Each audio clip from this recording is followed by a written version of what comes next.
रामायण को समझने से पहले, रामायण को पढ़ने से पहले, जिस महापुरुष ने इस रामायण का सबसे पहले इस धरती पर लेखन किया है, सबसे पहले काव्यगत किया है, सबसे पहले इस रामायण को भाव सहित प्रस्तुत किया है, अपने छंदों में ढाला है, उस कवि के बारे में, उस महामना महर्षि के बारे में जानना अत्यंत जरूरी है। नहीं तो रामायण पढ़ना एक तरह से ऐसा हो जाता है जैसे खाना तो खा रहे हो लेकिन बिना थाली के खा रहे हो। वाल्मीकि थाली है जिसके अंदर पूरी रामायण सज रही है, अलग अलग उसके खट्टे मीठे स्वाद सज रहे हैं।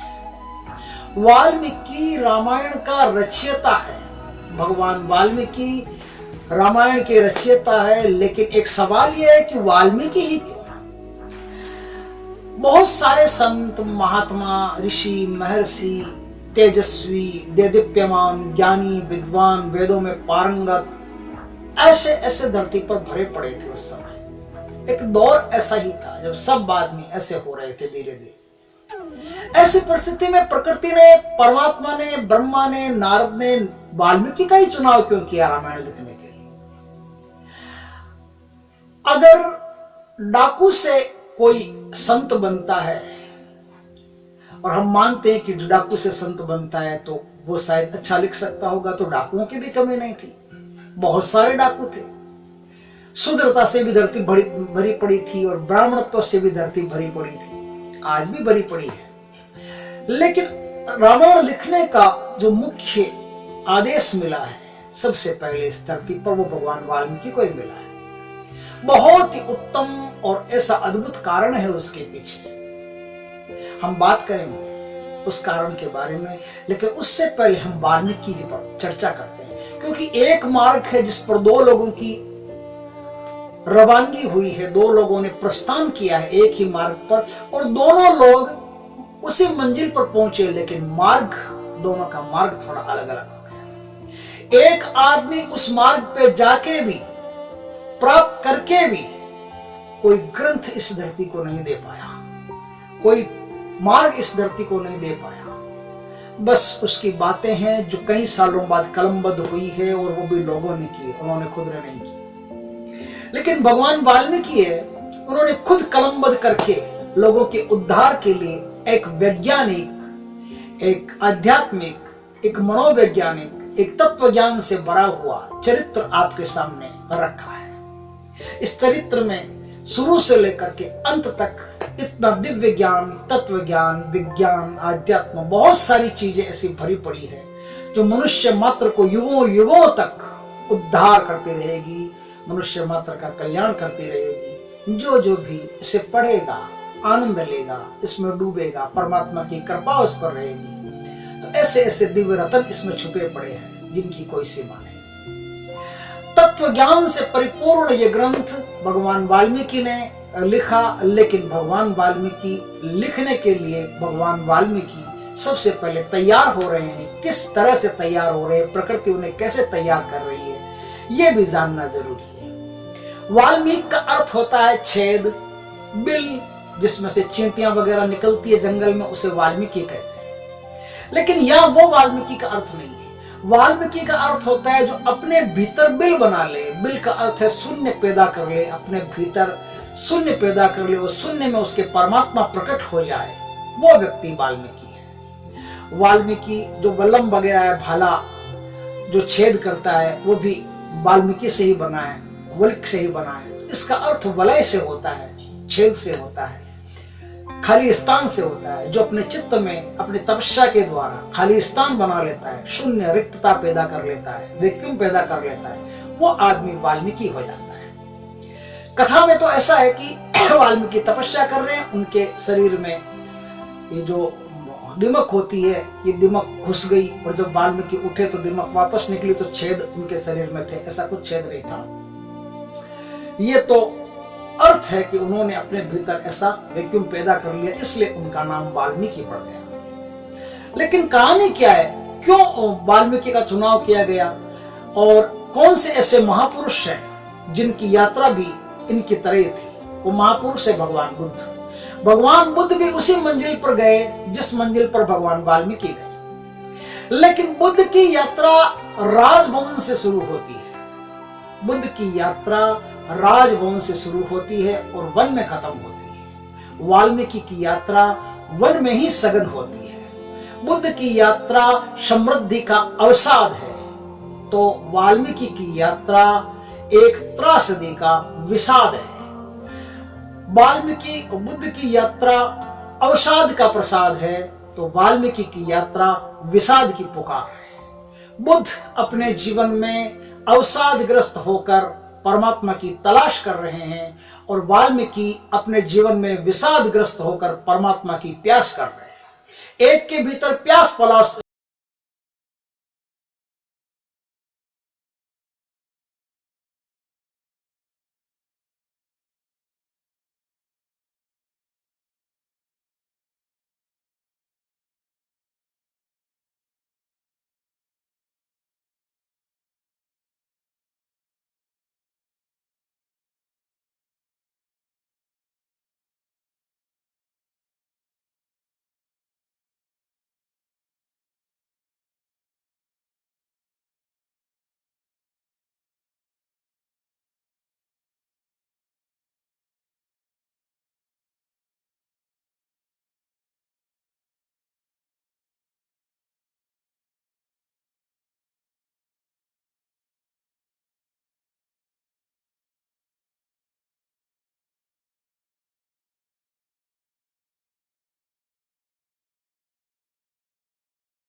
पूरी तरह से घर को अच्छी तरह से देख चुका, लेकिन निराश हो गया कि कुछ भी नहीं मिला।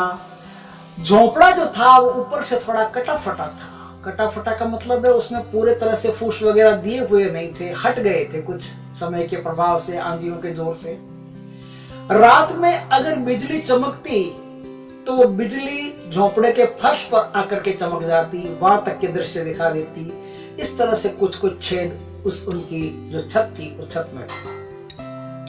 भील एकदम निराश हो गया कि यहां भी कुछ नहीं मिला, परिवार का पालन बड़ा मुश्किल है।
अब बाप चोरियां करता था, बेटा भी धीरे धीरे बड़ा होने लगा, बेटा भी कुल्हाड़ी को धार मारने लगा। बाप जैसा जैसा काम करता जाता है बेटा उससे आगे बढ़ करके काम कर रहा है, क्योंकि बेटा मामूली तो था नहीं, बेटा तो बड़ा शक्तिशाली, बड़ा वेगवान, बड़ा तेजस्वी, भीतर ज्वालाएं लपट मार रही है उसके। ऐसा कल्याणकारी पुत्र, ऐसा चमत्कारी पुत्र पैदा हुआ है, लेकिन थोड़ा गलत हाथों में चला गया, गलत रास्ते पर उतर गया। बाप चोरी करता है, बेटा कहता है चोरी किस लिए, क्यों छुप के जाए किसी के घर में, रास्ता रोक के लूटेंगे, या तो मारेंगे या मर जाएंगे, आर पार की बात करो। शूद्र कभी आर पार की बात नहीं करता, ब्राह्मण हमेशा आर पार की बात करता है। ब्राह्मण जब ब्रह्म में विलीन होता है तो कहता है कि विलीन हो जाओ, क्या संसार में धरा, सब कुछ छोड़ करके परमात्मा में विलीन हो जाता है। लेकिन आदमी के अंदर जब तक शुद्धता रहेगी तब तक वो आगे नहीं बढ़ सकता, क्योंकि ऐसे मौके आते हैं परमात्मा की दुनिया में। जब आदमी परमात्मा की तरफ कदम बढ़ाता है तो उसके रास्ते में बहुत सारे अवरोध आते हैं, वो उन अवरोधों को पार नहीं कर सकता, वो समझौता कर लेता है। चोरी तो कर सकता है लेकिन हत्या किसी की नहीं कर सकता।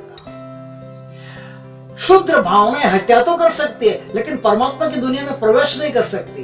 तो वाल्मीकि की भी अभी वाल्मीकि हत्या तो कर रहे हैं, लेकिन अभी परमात्मा का कोई जिक्र बीच में नहीं है। अभी हत्या परिवार के पालन के लिए की जा रही है। वाल्मीकि आर पार की बात करते हैं। वाल्मीकि कहते हैं कि जो कोई सामने आएगा या तो वो लड़ेगा या बिना लड़े ही अपना माल सामान जो भी पास में होगा वो दे देगा, वो सामान हम ले लेंगे, लूट लेंगे, काम खत्म, बस। वाल्मीकि एक पेड़ पर बैठा रहता है, बालिया भील उसका नाम हो गया, पेड़ पर एक बैठा रहता है, जो भी कोई आता है तत्काल उसके सामने कूदता है, और कूदते ही जिसके सामने कूदा वो आदमी सहम जाता है। सहमते ही दो ही बातें होती है, या तो वो डर के मारे अपना सारा सामान निकाल के दे देता है या फिर वो तलवार निकाल लेता है। बालिया ने दो तरह के लोगों को अच्छी तरह से देख लिया था।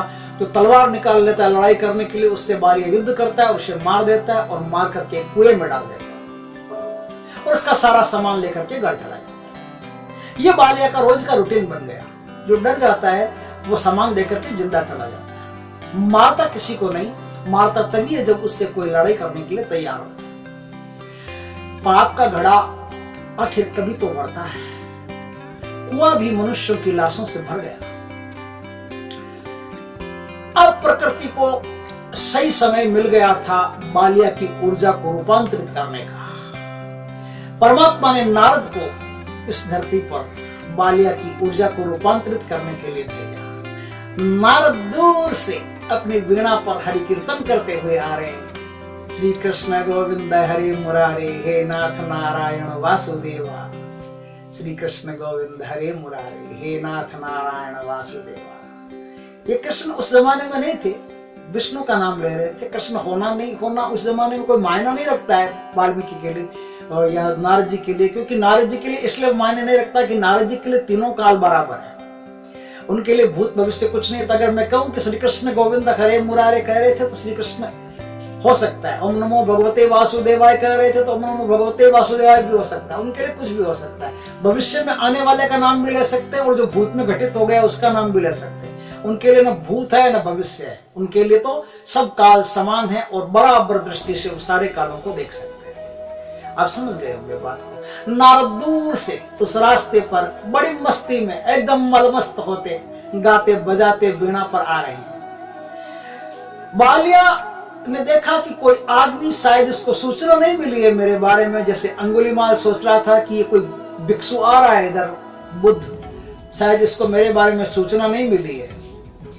लेकिन उसे क्या पता कि तुम्हारे ही बारे में सूचना लेकर आ रहे हैं। अब तक तुम शिकार करते थे, आज खुद शिकारी शिकार होने जा रहा है।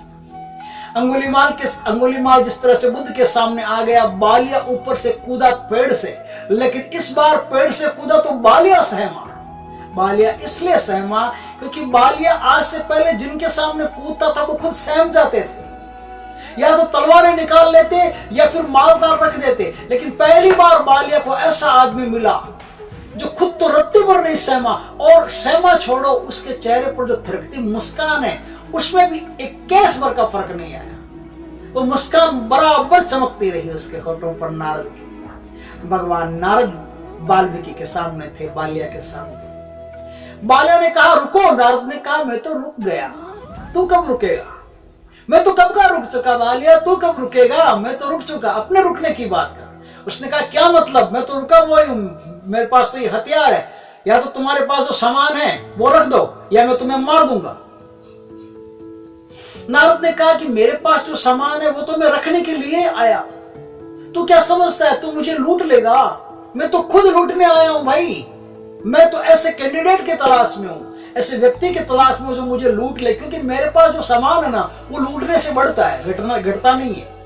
पूर्ण को पूर्ण में से कोई भी लूटेगा तो आएगा पूर्ण और रहेगा पूर्ण। परमात्मा को लूटने वाला आदमी चाहिए, राम नाम धन लूटने वाला चाहिए। मेरे पास इतना धन है बालिया, तू कल्पना नहीं कर सकता। और तू जिंदगी भर लूटता रहेगा तो भी तू लूट नहीं पाएगा। तू जितना लूटेगा उतना बढ़ता रहेगा, तू जितना लूटेगा उतना बढ़ता रहेगा। बाले ने कहा अच्छा ऐसी बात है। बाले ने सोचा किसी धन के बारे में बात करना है, ये जो रोज लूटते हैं रोज की बात है। उसने तो कभी कल्पना भी नहीं की थी कि किसी संत से मुलाकात हो जाएगी। बाल्या कहता है कि फिर रख दो अपना धन मेरे पास। नारद कहता है नहीं नहीं, एक बात का उत्तर देना पड़ेगा, मैं रख दूंगा तुम्हारे पास, कोई दिक्कत नहीं, कोई तकलीफ नहीं है मुझे। बोला हाँ क्या बात का उत्तर देना पड़ेगा बताओ। बोला बात का इसका उत्तर देना पड़ेगा बालिया कि ये सब जो तुम मारकाट करता है, लोगों को मारता है, हत्याएं करता है, खून बहाता है, कुएं भर लिए तूने, ये कुआं भर लिया, इतना पाप लेकर के जाएगा कहां? इतना पाप तू भोगेगा कैसे बालिया? चल मेरे साथ तुझे नरक की यात्रा करवाता। नरक दिखाया, बोला ये नरक है और हजारों जन्मों तक जितना लंबा समय बनता है इतने दीर्घ काल तक तुझे इस नरक में रहना पड़ेगा। बोले मुझे अकेले को क्यों रहना पड़ेगा? बोले अकेले को इसलिए रहना पड़ेगा कि काम तू करता है, कोई तेरा हिस्सेदार नहीं है। बाले ने कहा हिस्सेदार कैसे नहीं है? मेरी माँ है, मेरे पिताजी है, मेरी पत्नी है, सब कोई हिस्सेदार है, मेरे भाई बंधु जो कबीले के लोग है वो सब हिस्सेदार है। बोले एक भी नहीं है, जाके पता कर। उसने कहा पता तो करूं, जाऊं तो सही, लेकिन तुम भाग गए तो? नारद ने कहा कोई दिक्कत नहीं, तुम मुझे बांध करके चला जा, मैं कहीं नहीं भागूंगा। बालिया नारद को बांध करके चला गया। नारद को बांध करके चला गया, अपने घर गया, मां से जाके पूछा कि मां मैंने लाखों लोगों को मार दिया है, गिनती नहीं है, मैं भूल ही गया कब से शुरू हुआ, कब तक मैं काम कर रहा हूं, गिनती भूल गया, इतनी लाशें मैंने कुएं में भर दी है। मां इसका पाप बनता है? बोले हाँ बेटा पाप तो बनता है। बोले फिर इस पाप को भोगेगा कौन? बोले बेटा तू भोगेगा, और कौन भोगेगा? बोले मां तुम मेरा हिस्सा नहीं बनोगी, भागीदार नहीं बनोगी। मां ने कहा बेटा मैं तो तेरी माँ हूं, मैं हिस्सेदार क्यों बनूंगी? हम माता पिता हैं, हमारा जीवन निर्वाह करना तेरा धर्म बनता है। अब तू चाहे सत्संग करके ला, चाहे आदमी को मार के ला, वो तेरी जिम्मेदारी है, हमारी नहीं है। तू कुछ भी करके ला, तेरी जिम्मेदारी है। तू जैसा लाएगा हम तो खा लेंगे, हम तो खाने से मतलब रखते हैं। अब पाप है तो तेरा है, पुण्य है तो तेरा है, मैं तो कोई मतलब नहीं। बाले ने कहा तो कमाल की बात है। पत्नी से पूछा कि तुम? बोली मैं तो 7 फेरे खा के आपके साथ आई हूँ मालिक, आपकी सेवा करने के लिए आई हूँ, पाप बंटाने के लिए नहीं आई हूँ। मेरा दायित्व भी माता पिता की तरह आपका ही है। आपका घर में संभालूंगी और बाहर आप संभालोगे, बाहर आप संभालोगे, घर में संभालूंगी, गृहस्थी की गाड़ी ऐसे चलती रहेगी। अब बाहर आप क्या करते हो मुझे उससे क्या मतलब है? आप हत्या करके लाते हो या सत्संग करके लाते हो, कुछ भी करके लाते हो, हमें तो लाके दो, लाके दोगे तो हम खाएंगे तो बस गृहस्थी चलेगी। लेकिन पाप है तो जिम्मेदारी आपकी है, हमारी नहीं है स्वामी। बालिया को बड़ा धक्का लगा, पहली बार जीवन में बालिया को धक्का लगा कि वो जो कर रहा है उसे खाया तो सबके साथ जाएगा लेकिन भोगा अकेले जाएगा। ऐसा पाप कर रहा है जिसे अकेले उसे नरकों में पड़ा भोगना पड़ेगा। बालिया के हृदय में हलचल मचने लगी, उसके भीतर का जो तूफान था वो थमने लगा। बालिया की आंखों से आंसू टपकने लगे। बालिया भागता भागता जंगल में गया। जंगल में जहां नारद बंधे थे उनको रस्सियों से खोला, रस्सियों से खोल करके नारद के पैर पकड़ लिए। पैर पकड़ करके बोला कि इतना पाप ये मैं भोगूंगा, इतना पाप मुझे भोगना पड़ेगा, कोई ऐसा उपाय नहीं जिससे इस पाप से मुक्त हुआ जा सके। नारद मुस्कुराए, बोले इससे मुक्त करने के लिए तो मैं आया हूं तुझे बालिया। इस पाप से मुक्त होने का एक उपाय है बालिया कि मैं तुझे एक कंबल देता हूं तेल से भर के, उस कंबल को ओढ़ ले और ये जो पेड़ है इस पेड़ के चारों तरफ घूमता घूमता घूमता घूमता राम राम का स्मरण किए जा। बालिया ने ये तक नहीं पूछा कि कब तक घूमना पड़ेगा, कंबल कब तक साफ होगी, बिल्कुल व्यग्रता नहीं। आपने जो कहा स्वामी वही सही है, जो काम मैं वही करूंगा, मैं घूमता रहूंगा और जब तक काम नहीं होगा, जब तक कंबल साफ नहीं होगी, चमक पैदा नहीं होगी, तब तक मैं घूमता रहूंगा। बालिया घूमता रहा, लेकिन लड़खड़ा के गिर पड़ा और नारद हो गए अंतर ध्यान। लड़खड़ा के गिरते ही मंत्र भूल गया। अब वो पूछे तो पूछे किससे? बालिया मंत्र पूछे तो पूछे किसे, क्योंकि नारद तो हो गए गायब। अब जो मंत्र था राम, वो राम भूल गया, और अब जो भी याद आया उल्टा सीधा राम के स्थान पर मरा याद आ गया। अब मरा की भी खासियत है कि अगर लगातार मरा मरा जपा जाए तो भी राम राम ही आएगा। बालिया उल्टा नाम जपने लगा। तुलसीदास जी कहते हैं कि उल्टा नाम जपत में जाना, वाल्मीकि भय ब्रह्म समाना। वाल्मीकि ब्रह्म के समान हो गए, वाल्मीकि स्वयं परमात्मा के बराबर हो गए। जपते जपते जपते जपते एक दिन ऐसा आया जिस दिन कंबल साफ हो गई और बालिया मूर्छित हो गया। मूर्छा जरूरी है। एक बार जो मूर्छा आएगी फिर उसके साथ जीवन भर के लिए होश बन जाए। 3 दिन के लिए बालिया उस पेड़ के नीचे गिरा पड़ा रहा, और 3 दिन के बाद जब बालिया उठा तो वाल्मीकि उठे, बालिया रह गया। 3 दिन के बाद जो पुरुष उठा वो पूर्ण पुरुष इस धरती पर, परमात्मा का बनाया हुआ पुरुष इस धरती पर आया, जिसके अंदर परमात्मा का रोम रोम में राज रहता है, जिसके अंदर परमात्मा का वास 100% रहता है। और जो परमात्मा ही होता है, ऊपर से मनुष्य दिखता है, भीतर से परमात्मा के प्रकाश से संचालित जो व्यक्ति, वो भगवान वाल्मीकि वहां से उठे। और उठने के बाद अब वाल्मीकि के लिए काल के तीनों पहरे टूट गए। जो त्रिकाल होता है वो एक ही कालखंड बन गया। अब न भूत बचा न भविष्य बचा, सारा वर्तमान हो गया। जो विगत हुआ वो भी वर्तमान हो गया, और जो आगे आने वाला है वो भी वर्तमान हो गया। जैसे आपको आपकी नंगी आंखों से जितनी दूरी में दिखाई देता है उसकी एक सीमा है, लेकिन वाल्मीकि को उसकी नंगी आंखों से जितनी दूरी तक दिखाई देता है उसकी कोई सीमा नहीं। अनंत काल तक वाल्मीकि देखे ही जा रहे हैं, देखे ही जा रहे हैं, देखे ही जा रहे हैं। और हर क्षण के साथ वाल्मीकि जो टाइम का पीरियड, जो क्षण बनता है, उस हर क्षण के साथ, समय के हर क्षण के साथ वाल्मीकि आराम से जी सकते हैं। वो समय पर विजय प्राप्त कर गए। वाल्मीकि वहां से उठे, उन्हें भारद्वाज नाम का एक शिष्य मिल गया। ये वही भारद्वाज जो दक्षिण से उत्तर में आए थे, जिन्होंने विमान शास्त्र की खोज की थी और विमान शास्त्र पर पूरा ग्रंथ लिखा था। विमान कैसे बनता है, कैसे कितने प्रकार के विमान बनते हैं, उन्होंने करीब 5000 प्रकार के विमान बनाने का तरीका बताया, छोटे बड़े सब विमान। वो विमान शास्त्र के ज्ञाता उनके शिष्य बन गए और कर्नाटक और दक्षिण भारत से उत्तर भारत में आए। उत्तर भारत में आकर के गंगा नदी के पास में तमसा नाम की एक नदी, उस तमसा नदी के किनारे उन्होंने अपना बसेरा बसा लिया, और वहां पर वो अपनी भक्ति, ध्यान, पूजा, अर्चना आदि करने लगे। वाल्मीकि को द्रव्य का अच्छा ज्ञान था, द्रविड़ों का अच्छा ज्ञान था, इसलिए विमान शास्त्र वगैरह ये सब वाल्मीकि अच्छी तरह से जानते थे बनाना। उनके शिष्य थे वो भी अच्छी तरह से जानते थे द्रविड़ किस प्रकार से रहते हैं, द्रविड़ किस चीज की खोज करने में माहिर है, किस प्रकार से द्रविड़ों का जीवन है, उसके बारे में अच्छी तरह से जानते थे। लेकिन यहाँ आने के बाद में एक बात हुई कि उन्हें 2 संस्कृतियां मिली। एक संस्कृति आर्यों की मिली, एक संस्कृति द्रविड़ों की मिली। जो द्रविड़ संस्कृति है वो संस्कृति आर्यों की संस्कृति में इत्तेफाक नहीं रखती थी, और आर्यों की संस्कृति है ये पूजा पाठ वाली आध्यात्मिक संस्कृति थी। ये ज्यादा विलासी नहीं थी, ये ध्यान में, आध्यात्म में, भगवान में, इनमें ज्यादा विश्वास रखती थी। जो द्रविड़ों की संस्कृति थी वो वस्तु में, द्रव्य में ज्यादा विश्वास रखती थी। द्रव्य का मतलब होता है द्रव्य को बनाने वाला, द्रव्य से चीजें बनाने वाला, वस्तुओं का जानकार और भौतिक व्यक्ति जो फिजिकल होता है, फिजिकल वर्ल्ड में रुचि रखता है, अच्छी अच्छी चीजें बनाने में माहिर है। समुद्र पर जो पुल बना सकता है पत्थरों से, उसकी कारीगरी तो आप देख लो कितनी ऊंची होगी।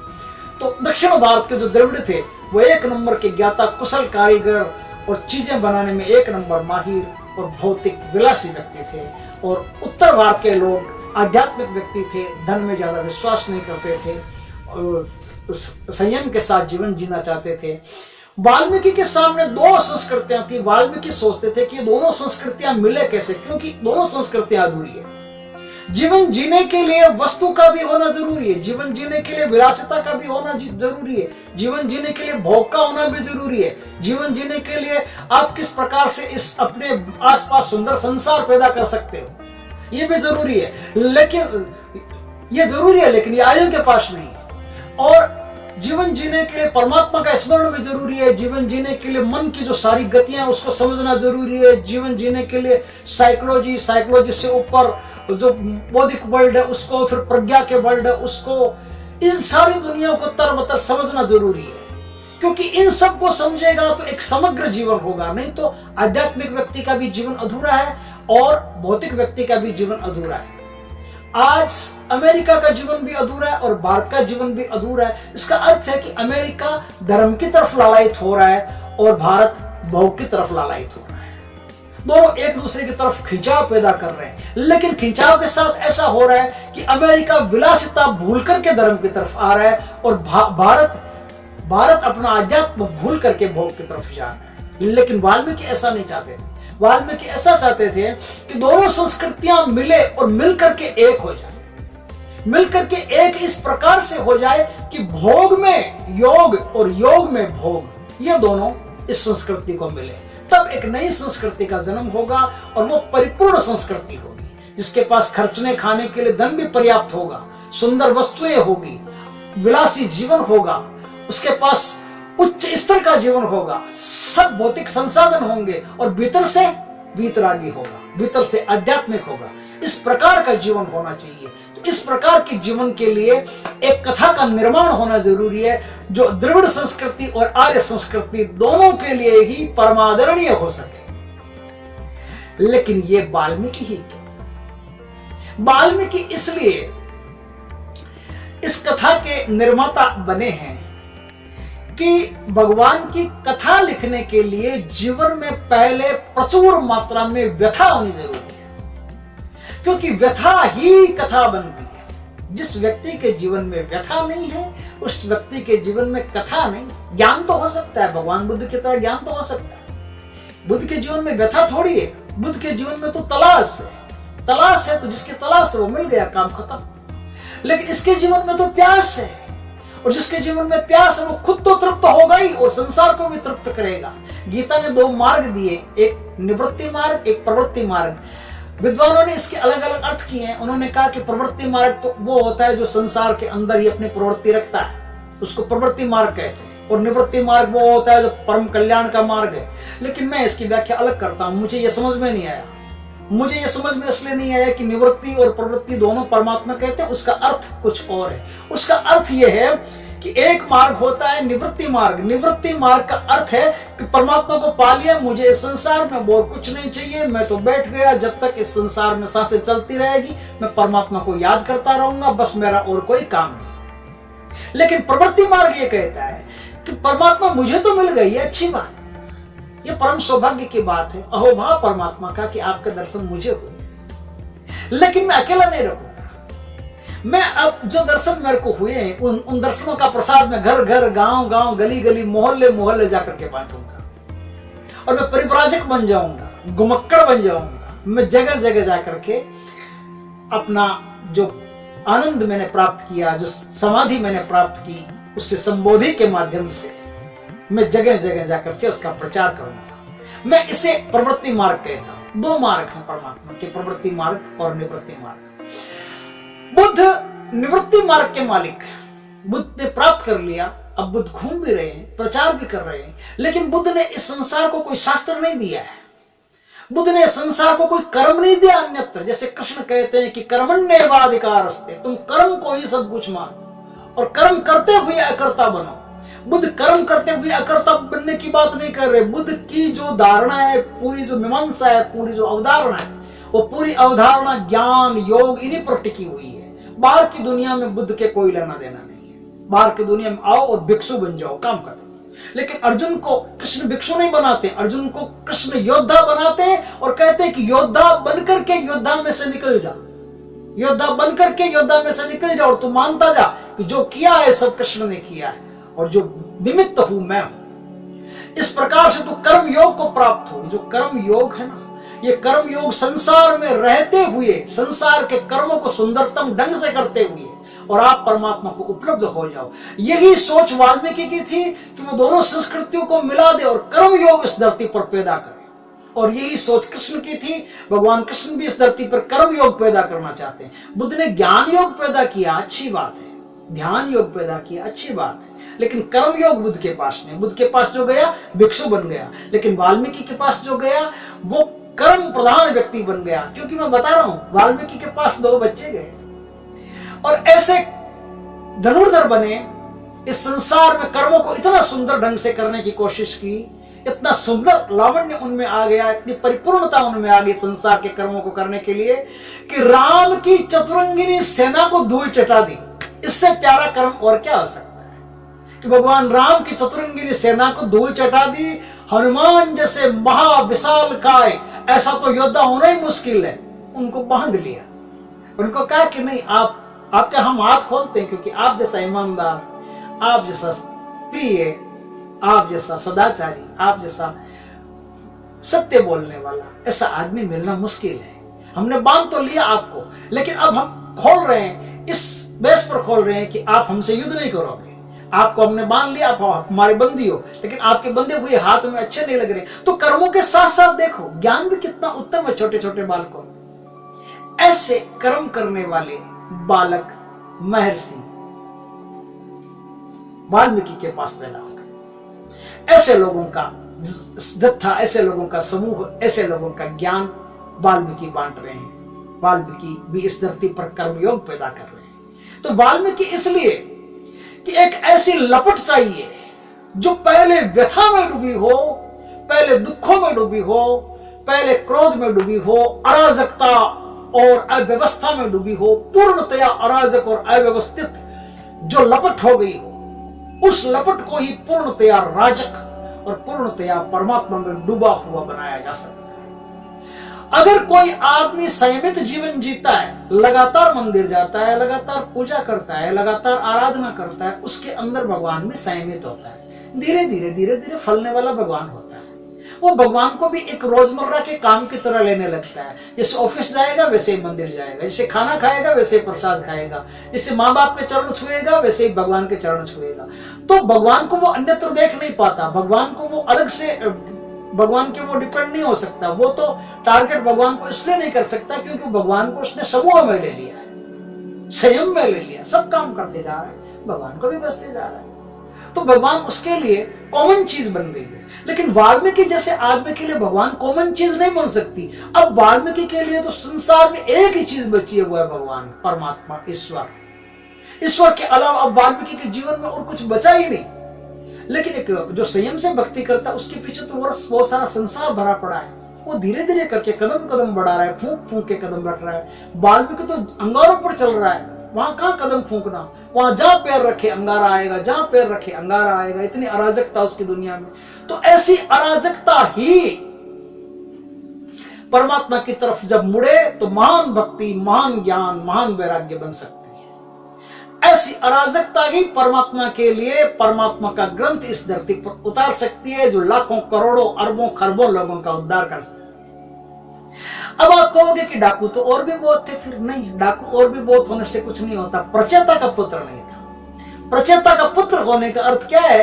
प्रचेता का पुत्र होने का अर्थ है कि ऐसी चैतन्य आत्मा जो पूर्व से चैतन्य है, जो पूर्व से चैतन्य आत्मा है, ऐसे पति पत्नी जो पहले से परमात्मा के भक्त हैं, अनन्य भक्त हैं, उनके यहां जो बेटा पैदा हुआ है जी, वो मामूली नहीं हो सकता। और डाकू तो ऐसे ही अंधेरे में पैदा हो गए। अंधेरे में पैदा होने वालों में और प्रचेता के पुत्र में कुछ तो फर्क होगा ना। उसका तो बीज है, वो भी बड़ा कमाल का बीज है। ऐसा बीज तो धरती को मिलना बड़ा मुश्किल है। ऐसा बीज तो कोई युगों में एक आध बार कोई माँ बाप ऐसे होते हैं जो ऐसे संतान की रचना करने में सक्षम हो जाते हैं, वही ऐसे बच्चे को पैदा कर सकते हैं। तो भगवान की पूरी कथा करुणा से भरी हुई है, और जिसके जीवन में करुणा पैदा नहीं हो सकती वो आदमी कथा लिखेगा भी तो क्या लिखेगा। वाल्मीकि का जीवन तो पूरा करुणा से भरा हुआ है। अब वाल्मीकि क्या है, नदी के तट पर जाते हैं, नदी के तट पर जाते हैं तो वहां एक क्रौंच है, एक पक्षी है, सारस जोड़ा, वो नदी में विहार कर रहा है, मैथुन कर रहा है, भोग कर रहा है। और वहां से एक व्याध आता है, व्याध आता है और व्याध चुप से एक तीर उठाता है और जो नर क्रौंच है उसको मार देता है। नर क्रौंच को मार देता है तो वाल्मीकि उस दृश्य को देखते हैं, और देखते ही उनके भीतर प्रचंड करुणा पैदा हो जाती है, प्रचंड दया पैदा हो जाती है। और वाल्मीकि की आंखों से आंसू आने लगते हैं और वाल्मीकि वहां एक छंद में श्राप देते हैं, ऐसी करुणा से श्राप देते हैं उस निषाद को कि हे निषाद, तूने इस निरपराध जीव को भोग करते हुए संभोग की अवस्था में, मैथुन की अवस्था में मार डाला।